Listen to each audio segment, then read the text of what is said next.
Hey everybody, and welcome to another edition of May the Force Be With Who. This is going to be my review of Alien Covenant, the latest movie in the Alien franchise, which is basically, it's a direct sequel to the movie Prometheus, which came out in 2012. And I'm going to have to straight up say that it is an improvement over Prometheus. Now, a little bit of backstory. I didn't get to see the end of Prometheus when I saw it in the theater. The fire alarm went off. I was at Myrtle Beach and fire alarm went off, so I missed like the last 20 minutes of Prometheus.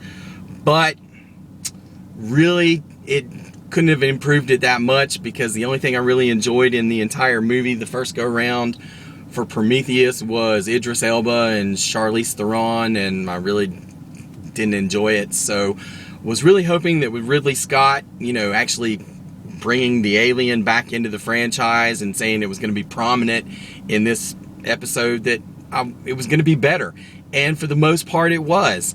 Some of the strong points in the movie, and this movie is long, guys. I'm going to have to point out that Catherine Waterston as the main heroine, her damn name escapes me. It's been a couple hours since I saw the movie.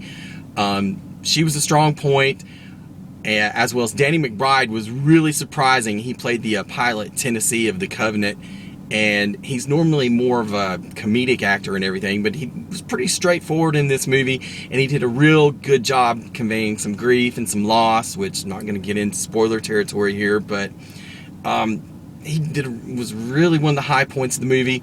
The main high point would have to be Michael Fassbender, who actually did some double duty, reprising the role of David, the android with kind of a god complex from Prometheus, and playing a whole new android called Walter, who is a member of the Covenant crew, and is more of the Walter android is more straight-laced and by the book and more of a good guy, whereas if any of you saw how Prometheus turned out, that David kind of had some issues. And the character David, as played by Michael Fassbender, like I said, he does double duty, is the only really returning member from Prometheus. There's some quick shots of the engineers, which I think that was one of the main problems with Prometheus, was that we really got too much of the engineers, and the Noomi Rapace character, Elizabeth Shaw, was, about, where we came from and blah, blah, blah, blah, blah. And we're like, we don't want that shit. We want the xenomorphs. We want the aliens. And in this movie, they deliver. Billy Crudup as the reluctant captain of the group, he was pretty solid. Any of the James Franco fans who come to see this movie to see James Franco, some minor spoiler, you blink and you're gonna miss him. So Damian Bashir was really good in this flick. The effects were great. The xenomorph looked great. There are quite a few jump scares. You get all the classics. You get the face hugger. You get the chest buster. You also, not to give anything away, it was a very solid movie. I enjoyed it a whole lot more than, say, Alien 3 or Alien Resurrection, I believe, was the fourth one. Definitely a whole lot better than AVP, and definitely better than Prometheus.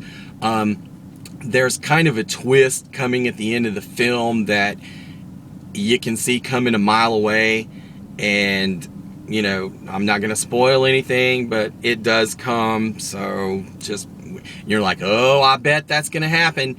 It's going to happen. So you'll know when you see it. But it was a pretty solid flick, so I'm going to give it a 7 out of 10. It's summertime. It's a good flick. Go see it. Now, on to further business at hand. I'm going to post up another Doctor Who review, but I'm going to wait until this weekend for the second part of the current storyline, or actually the third part if you want to add in Oxygen to it. So I'll just do all 3 episodes, Oxygen, Extremis, and Pyramid at the End of the World at the same time, since they're all kind of sort of tied together with the Doctor's blindness.